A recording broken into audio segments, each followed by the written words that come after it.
விக்ன விநாயகாய நமக. மெய்யன்பர்களே, அடியேன் ராஜா வணக்கம். நாம் சென்ற பதிவில் துரியோதனன் நிர்வாணமாக வருவதைக் கண்டு கிருஷ்ணர் அவனிடம் நமது நாட்டில் ஆடைகளுக்கு பஞ்சமா என்ன என்று கேட்கின்ற இடத்திலே நிறுத்தியிருந்தோம். இப்பொழுது அந்த இடத்திலிருந்து தொடங்குகிறோம். மாதாவின் உத்தரவுப்படி செல்கின்றேன் என்றான் துரியோதனன். ஆனால் அவர்கள் உனது தாய்தானே, உனக்கு பாலூட்டி தாளாட்டி மடியில் உறங்க வைத்தவர்தான். ஆனால் நீ இப்போது வாலிபன், இது உனது குழந்தை பருவம் அல்லவே.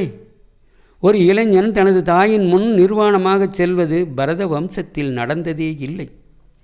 பரத வம்சத்தின் பழக்கங்களைத்தான் நீ எப்போது மறந்துவிட்டாயே. சரி போங்கள், நீங்கள் உங்கள் தாயை காக்க வைக்காதீர்கள் என்று கூறிச் சென்றார் கிருஷ்ணர். துரியோதனன் அங்கு இருந்த வாழை இலையை எடுத்து இடுப்பில் கட்டிக்கொண்டு காந்தாரியின் முன் சென்று, அன்னையே, ஸ்நானம் முடித்து வந்துள்ளேன் என்றான்.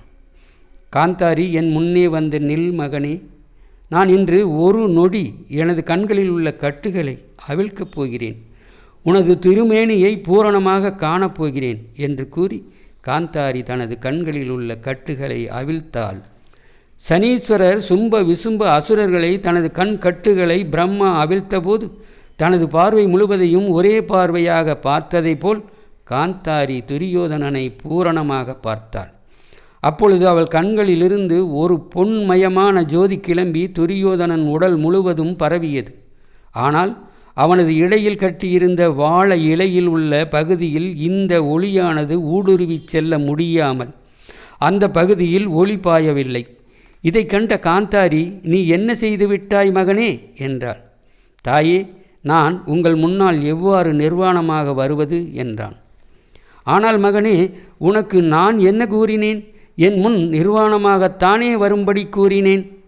மகனே, எனது கண்கள் உனது சரீரத்தில் எந்த பகுதியை காண முடியவில்லையோ அந்த பகுதியை தவிர மற்ற எல்லா பகுதியும் வஜ்ர தேகமாக மாறிவிட்டது. எனது அருமை மகனே, எனது கண்கள் காணாத பகுதி பலம் இழந்துவிட்டது மகனே என்றாள் காந்தாரி. நான் இந்த இலையை அகற்றிவிடட்டுமா தாயே என்றாள் துரியோதனன். நீ பெரியவர்களின் சொல்லை மதித்து இருந்தால் உனக்கு தோல்வியே இருக்காது எனது அருமை மகனே.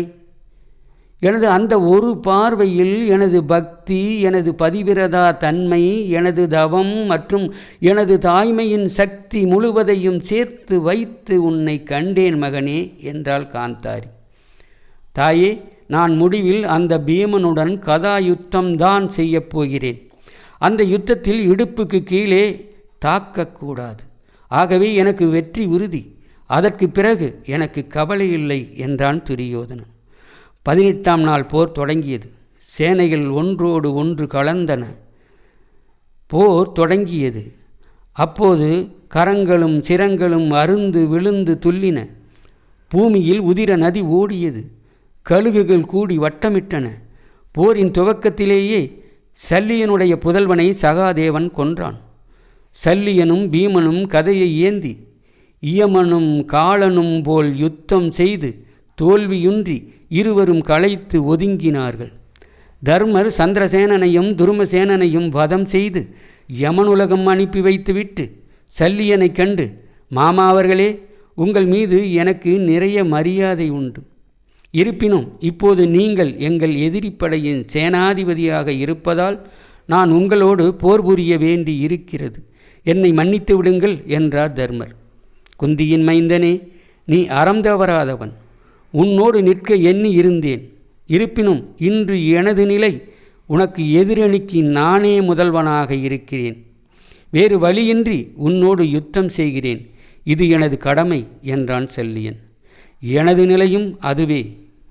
விதியெனும் நதியில் உங்களது பாதை இருப்பதால் தர்மத்தின் பாதையில் எனது பயணம் தொடங்குகிறது. முடிவு பரமபிதாவின் கையில் உள்ளது என்று கூறி போரை தொடங்கினார் தர்மர். தர்மரும் சல்லியனும் நெடுநேரமாக விற்போர் புரிந்தனர். நேரம் செல்ல செல்ல தர்மர் சீற்றமடைந்தார். அப்போது உருத்திர மூர்த்தியைப் போல் தர்மர் விளங்கினார். சிறந்த சக்தி ஆயுதத்தை எடுத்து ஏவினார். அது சல்லியனுடைய உயிரை பருகியது. அவன் மேருமலை விழுவது போல் மண்ணில் சாய்ந்தான். சல்லியனுடைய தம்பியும் தர்மரை எதிர்த்து யமபுரியை அடைந்தான். சகுனியும் சகாதேவனும் போர் புரிந்தார்கள். இடையில் வந்து நுழைந்த சகுனியின் மகனான உள்ளூகனை சகுனியின் கண்முன்னேயே அவனுடைய தலையை அறுத்து மண்ணில் பந்து போல் உருட்டினான் சகாதேவன். அப்போது விதுரர் கூறிய அறிவுரையை நினைத்து பார்த்து சகுனி கண்ணீர் சிந்தினான். பின் சீற்றத்துடன் கத்தியை எடுத்து எறிந்தான். அதை சகாதேவன் சிரித்து கொண்டே துணித்தான். சகுனி கதாயுதத்தை எடுத்து எறிந்தான். அதுவும் வீணாகியது. மீண்டும் வாளை எடுத்து வீசினான். அதனையும் துண்டாக்கினான் சகாதேவன். பின் சிரித்தபடியே சகாதேவன் கூறினான், குலநாசம் செய்த கொடியவனே, அன்று நீ சூது எனும் போரில் காய்களை பாய்ச்சினாயே, கையை தட்டி தட்டி உருட்டினாயே, அவைகளை இன்று எத்தனை மன்னர்களின் தலைகளை உருட்டுகிறது பார்த்தாயா? மூடனே, உன்னால் அல்லவா துரியோதனன் கெட்டான். அதன் பலனை இன்று நீ அனுபவி என்று கூறி இகழ்ந்தான்.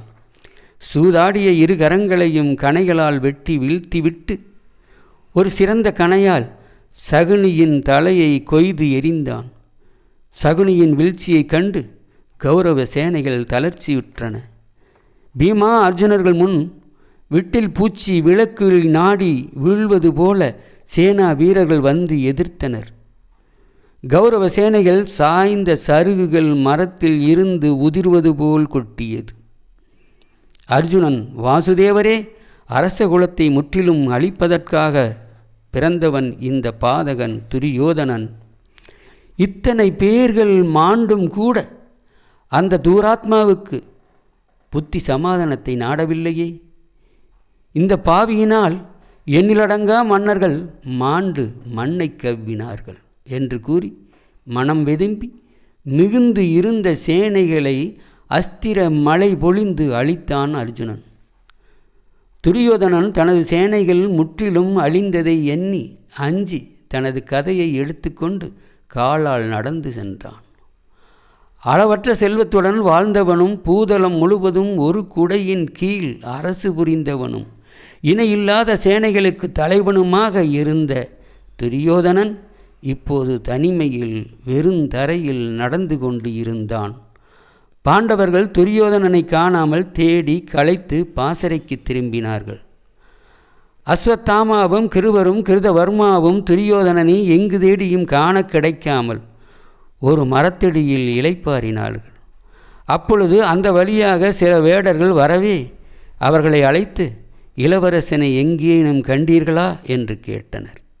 அவர்கள், ஆம், நாங்கள் இளவரசர் துரியோதனனை கண்டோம். அவர் அங்கு உள்ள ஒரு மடுவின் அருகில் செல்லக் கண்டோம் என்றனர். பின்னர் அவர்கள் இதை பீமனிடம் கூறினால் நமக்கு நன்மை கிட்டும் என்று எண்ணி அங்கு சென்று கூறினார்கள். இதை கேட்ட தர்மரும் பீமனும் பாண்டவர்களும் மகிழ்ச்சி அடைந்தனர்.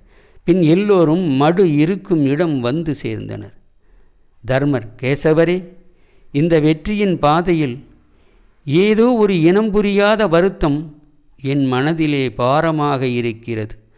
அது என்னவென்றால், மகாவீரரான தாத்தா பீஸ்மர், குலகுரு கிருபாச்சாரியார், குருதேவர் துரோணாச்சாரியார், குருவின் மைந்தர் அஸ்வத்தாமா, மத்ர நாட்டு மன்னன், காந்தார நாட்டு மன்னன் சகுனி, எனது தமையன் கர்ணன், எல்லோரும் துரியோதனன் போன்ற மாவீரர்கள் இதோ இந்த நதியர்கள், இதோ இந்த நதிக்கரையில் ஆயுதங்களின்றி நிற்பான் என்று யாராவது நினைத்து பார்த்து இருப்பார்களா என்றார் தர்மர்.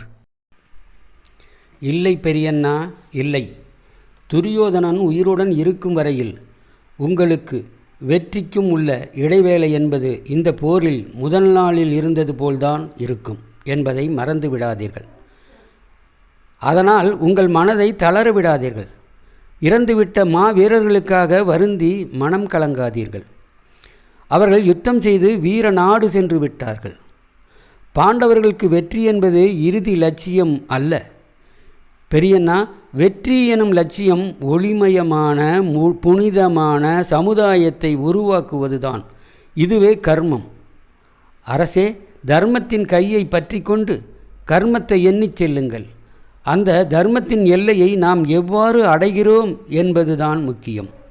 நாம் செல்லுகின்ற பாதை சரியான அறவழி என்றால் நிச்சயம் ஒரு தலைமுறையாவது அந்த தர்மத்தின் எல்லை வரை நிலைத்து நிற்பது நிச்சயம் என்றார் பரந்தாமன். அப்போது தூரத்திலே மரத்தின் நிழலில் நின்று இருந்த கிருதவர்மர் பாண்டவர் கூட்டத்தை பார்த்து, அவர்கள் அங்கே என்ன செய்து கொண்டு இருக்கிறார்கள் என்றார். துரியோதனன் அந்த நதியின் உள்ளேதான் ஒளிந்து கொண்டு இருக்கிறான் என்றார் கிருபர். வீரர்கள் யாரும் ஒளிந்து கொண்டு இருக்க மாட்டார்கள். வீரர்கள் மரணத்துடன் விளையாடுவதற்கு தயங்க மாட்டார்கள். போர் என்று வந்துவிட்டால் சுத்த வீரன் எல்லோருக்கும் முன்னே 2 அடி முன்தான் செல்வான். மரணமே வந்தாலும் மணமாலையை மகிழ்ச்சியுடன் கையில் வாங்கி கொள்வான். அதோடு இந்த குருச்சேத்திர போர் இன்னமும் முடியவில்லை. அங்கே பாண்டவர்கள் 5 என்றால் நாமும் 4 இருக்கிறோம் என்றான் அஸ்வத்தாமா.